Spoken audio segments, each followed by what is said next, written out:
Kembali di Anies Pagi, pemirsa, aksi dramatis terjadi saat anggota Brimob Polda Sumatera Utara menggendong bayi menyeberangi jembatan darurat yang hampir roboh di Kecamatan Batang Toru, Tapanuli Selatan. Ya, keberanian dan kepedulian anggota Brimob menjadi jembatan bagi keselamatan banyak nyawa.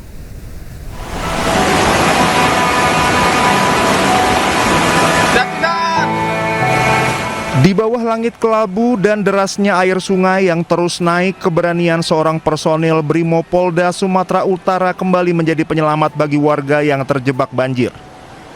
Suara gemericik air yang ganas dan gerak jembatan kayu yang nyaris patah tak menghentikan langkah anggota Brimob yang berjalan perlahan menahan napas pada setiap pijakan.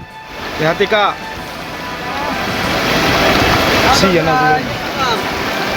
Di dadanya ia menggendong seorang bayi kecil yang masih merah, masih rapuh, yang menangis lirih tanpa memahami bahaya yang mengintai di sekelilingnya. Jembatan darurat ini bergoyang diterpa angin dan derasnya arus. Namun keberanian tak pernah surut di balik seragam Brimob yang basah oleh hujan.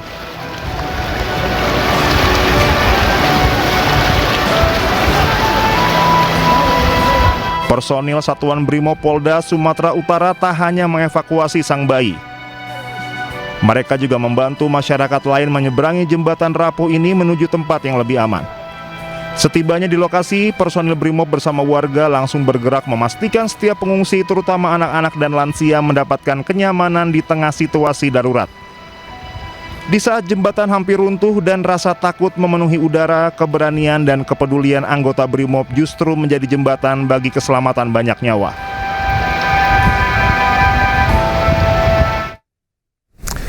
Pasca bencana banjir dan longsor di Sumatera Utara, Menteri Lingkungan Hidup Hanif Faisal Nurofik menghentikan operasional 3 perusahaan tambang sawit di Tapanuli Selatan. Langkah ini menjadi tindakan paling tegas pemerintah dalam merespon potensi pelanggaran lingkungan yang diduga memperparah bencana banjir dan longsor di Sumatera Utara.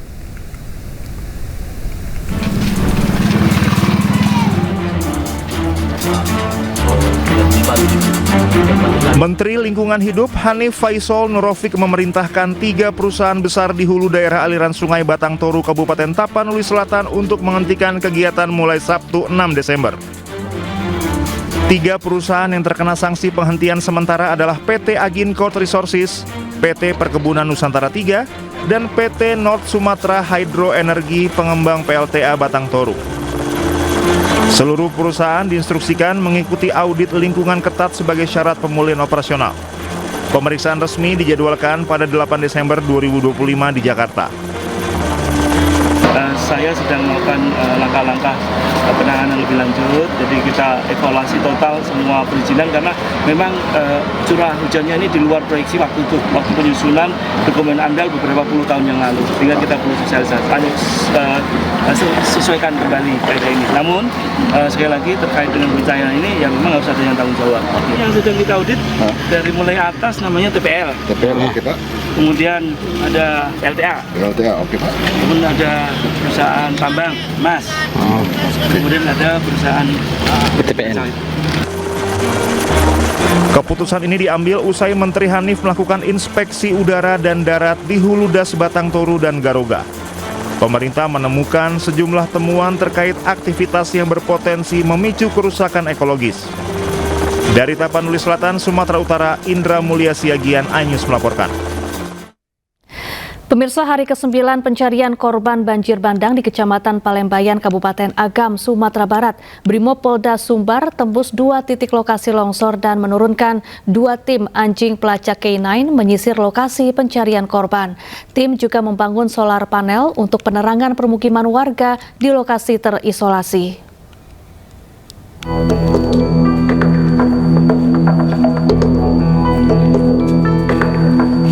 Memasuki hari ke-9 pencarian korban banjir bandang di Kecamatan Palembayan, Kabupaten Agam, Sumatera Barat, personel Brimob Polda Sumatera Barat terus bergerak menembus wilayah terisolir yang selama ini tak bisa dijangkau. Medan ekstrim dan tingginya material longsor membuat proses pencarian semakin berat. 2 tim anjing pelacak K9 diterjunkan untuk menyisir 2 sektor krusial, yakni Desa Kayu Pasak dan Subarang Air.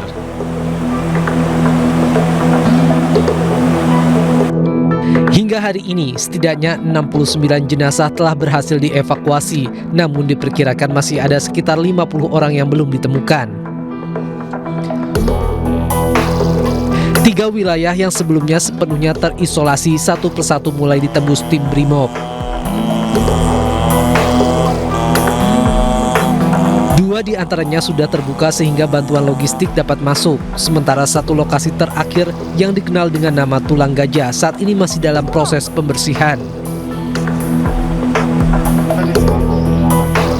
Secara keseluruhan, Brimob Polda Sumatera Barat telah berhasil menembus 11 titik longsor di Kabupaten Agam yang menjadi jalur penting evakuasi dan distribusi bantuan.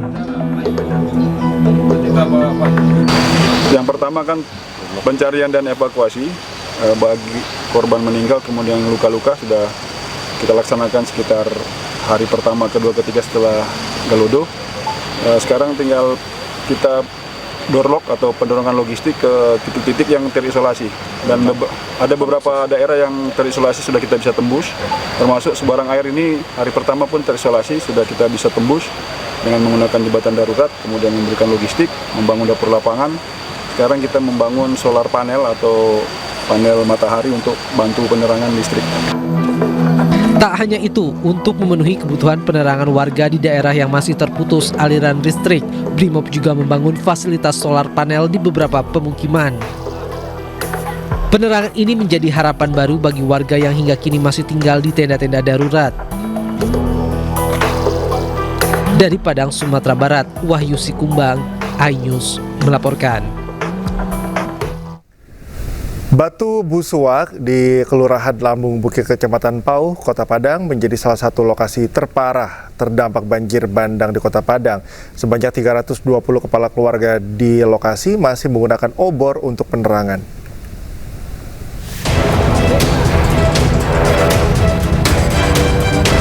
Beginilah kondisi pasca diterjang banjir bandang di Kampung Batu Busuak, Kelurahan Lambung Bukit, Kecamatan Pau, Kota Padang. Puluhan rumah luluh lantak akibat diterjang air bah. Setidaknya puluhan kakak di lokasi ini sampai saat ini masih tinggal di pengungsian. Namun sejumlah warga yang rumahnya masih bisa dihuni memilih untuk kembali ke rumah walau tanpa penerangan karena terkendala putusnya aliran listrik. Untuk sehari-hari warga hanya menggunakan obor untuk penerangan. Gimana penerangan di kampung ini? Belum ada penerangan, Pak, sampai saat sekarang ini, Pak. Sudah berapa lama tanpa listrik di sini? Dari hari Selasa, Pak. Udah seminggu lebih. Nggak ada penerangan. Sejak awal kejadian ya? Iya, sejak awal kejadian. Terus gimana Ibu tinggal di mana? Ibu mengungsi ke bukit. Hingga saat ini PLN terus mempercepat upaya penormalan jaringan listrik pasca bencana banjir bandang yang melanda sejumlah wilayah Sumatera Barat. Salah satunya berada di kawasan Batu Busuak, Kecamatan Pau, yang sebelumnya terisolir akibat akses jalan terputus. Kendala kemarin penggalian batu semua. Ya, terhambatnya karena penggalian ada yang satu lubang sampai 1 hari gali itu. Itu hambatan cuma itu aja. Kemarin sebelumnya akses jalan ini belum bisa kita lalui, dan juga masih kondisi macet ya, pengunjung terlalu banyak, jadi agak terhambat juga dalam pekerjaan. Targetnya hari ini listrik sudah bisa menyala mengaliri sekitar 150 unit rumah di kawasan ini. Dari Padang, Sumatera Utara, Budi Sunandar, iNews melaporkan. Akses jalan yang masih terputus akibat banjir bandang di Lembah Anai membuat proses dropping bantuan untuk korban bencana di Padang Panjang harus dilakukan secara manual. Tim relawan berjalan kaki membawa logistik melintasi titik jalan yang rusak.